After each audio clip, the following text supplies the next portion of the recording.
એલેક્શા property hub દ્વારા ડભોડા હનુમાન મંદિરે શરબતનું વિતરણ।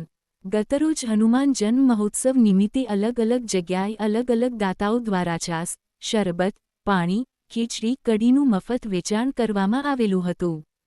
જેમાં અમદાવાદના નરોડામાં આવેલ એલેક્શા ફાઉન્ડેશન અને એલેક્શા પ્રોપર્ટી હબ તરફથી ડભોડા હનુમાન મંદિર ખાતે મફત શરબતનું વિતરણ રાખવામાં આવેલું હતું। એલેક્શા પ્રોપર્ટી હબના સંકેત ત્રિવેદીએ જણાવ્યું હતું કે તેઓ છેલ્લા એક વર્ષથી સેવાના ભાગરૂપે અલગ અલગ સેવાના કામ કરતા રહેતા હોય છે, જેમાં કે ગરીબોને જમાડવું, ગરીબોમાં કપડાનું વિતરણ કરવું, શિયાળા દરમિયાન જરૂરિયાતમંદ લોકોને ઓઢવાનું તેમજ પાથરવાનું આપવું વગેરે જેવા સેવાના કાર્યો કરતા રહે છે। આજે એલેક્શા ફાઉન્ડેશન અને એલેક્શા પ્રોપર્ટી હબની ટીમ તરફથી ડભોડા ગામે હનુમાન જન્મ મહોત્સવ નિમિત્તે મફત શરબતનું આયોજન કરવામાં આવેલું હતું, જેમાં ડભોડા હનુમાન મંદિરે દર્શનાર્થે આવેલા ભાવિક ભક્તોએ ગરમીમાં આ શરબતનો લાભ લીધો હતો।